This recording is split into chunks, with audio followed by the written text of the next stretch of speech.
What the difference between Kate Middleton and Meghan Markle says about how we conceive of the ideal woman. Kate Middleton's public persona was anxiety-inducing. Meghan Markle's is exciting. Prince William got married 7 years ago, on a Friday in spring. I was living in England at the time, and every shopfront in Oxford was filled with bunting and Union Jacks, pink heart-shaped frames filled with photographs of Will and Kate, the happiest couple in the nation. Kate, sleek, svelte, gazelle-limbed, was on every magazine cover. Like everybody else in England, I celebrated. I went to the historic Blenheim Palace, a few miles outside Oxford, and watched a horseback jousting reenactment, a falconry demonstration. I went to the pub. I drank noxiously strong old rosy cider until I threw up. I cried. If anyone had asked me then why I was crying, I would have jokingly told them that I, like many 20-something women in England, was mourning my lost chance to become Duchess of Cambridge. But the truth cut closer to the bone. Kate Middleton, or, at least, the character of Kate Middleton created by the media, and reinforced by the studied blankness of Kate's public appearances, was exactly the kind of woman I did not know how to be. I do not presume to know what Catherine Middleton, the human being, is really like. She might be irascibly cranky, or charmingly ebullient, or wry, or witty, or paralytically shy, or prone to making dirty jokes at dinner. She might have absolutely nothing in common with the Kate Middleton who exists on the cover of Hello. She might have everything in common with her. We will never know. Catherine Middleton, the mother of 3 from Reading, is an enigma. But as a cultural phenomenon, Kate Middleton the character, narrated in the tabloids, reproduced on magazine covers, performed at ribbon cuttings and charity events, embodied a vision of ideal womanhood that filled, and if I'm honest, still fills, me with deep anxiety.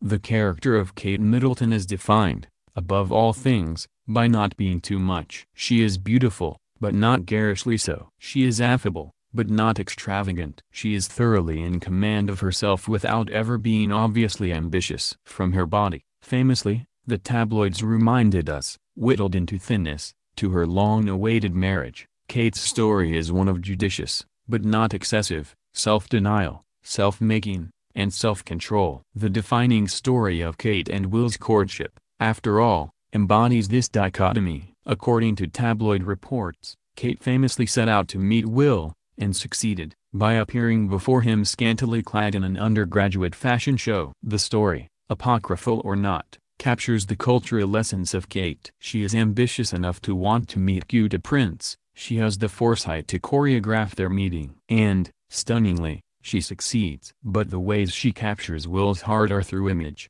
silent flirtation, not speech. She is cunning enough to know when to stay silent. She is the human embodiment of the infamous 1990s self-help book The Rules, which reminds women to be a creature unlike any other, to keep their true selves a sufficient mystery to pique male desire, and to, above all things, never, ever text first. She puts up with nearly 10 years of pretending to have a career, dabbling in the family paper business and various easily discarded fashion endeavors while the tabloids brand her weighty Katie, without ever once publicly cracking. She knows, or at least, so the tabloid narrative goes, all of those insidious old wives' maxims about how if you love a man, you let him go, how men are like rubber bands and if you pull too hard they snap away from you. She lets Will break up with her. She waits, silently, like Odysseus's Penelope, for his return. She does everything right. She gets the prince. She pushes out a baby and then appears, hours later, for a photo op in heels. It's that sense of steely ambition combined with self-denial that made Kate Middleton, the cultural icon, so terrifying. Kate isn't simply effortlessly good at femininity, a Diana type, who stumbles as naturally into princesshood as if singing birds led her there. She puts in the work, and gets results. But she does so quietly, without the embarrassing appearance of effort. Nobody has ever accused her, as the media world once did with Anne Hathaway, of trying too hard. Kate embodies all the contradictions of femininity. Spend every ounce of energy you have on trying to be not too much. And, having done this, she has publicly succeeded. And if Kate has succeeded, by keeping rigorously to her diet, by figuring out precisely how to get Will's attention, by never texting Will first, by waiting 10 years for her prince to decide her worthy, then by definition, The paradox of femininity is, in fact, a resolvable one. The goals set for women are not impossible ones. You can have it all, if you only try hard enough. As a young woman who could not help but text first, who got drunk and overshared personal stories at the slightest provocation, who cried in pub bathrooms and on street corners, who was and is undeniably and inexorably too much, Kate was a chilling cultural reminder that girls like me did not get the prince. Moreover, she was a reminder that my failures, of diet, of emotional incontinence, were moral, rather than ontological, failings. If you only tried harder, Kate's persona seemed to be saying, you could be like me. Kate applied the Protestant work ethic to femininity and got the most Protestant reward of all. 7 years later, we have a new royal wedding to celebrate. And with it, we have a new cultural character, one whose media narrative, no less than Kate's, reflects a different cultural space for womanhood. Meghan Markle, the latest chosen princess,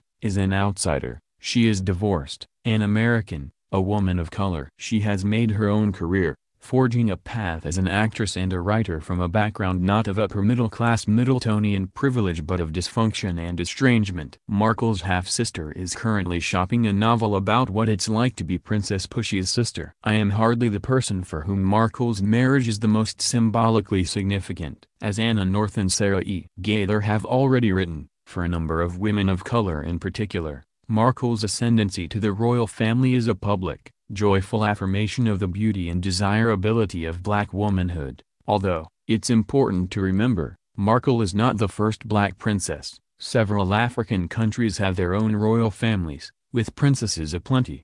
It's important not to overstate Markle's independence. She's not, say, keeping her job, or her blog, and after her marriage she may well be subsumed into the anodyne affability of the wider royal family. It's also important to qualify that, particularly in the UK, the media hasn't uniformly celebrated Markle the way they did Middleton. Right-wing tabloids like the Daily Mail and political magazines like The Spectator have treated the very qualities I see as invigorating in Markle as disqualifiers. And, of course, it's impossible to separate the very institution of monarchy, and the inherent limiting class stratification it legitimizes and upholds, from the woman who holds the cultural office of princess. But how we conceive of princesses and celebrities alike tells us something about what we value and the qualities we collectively want our icons to embody.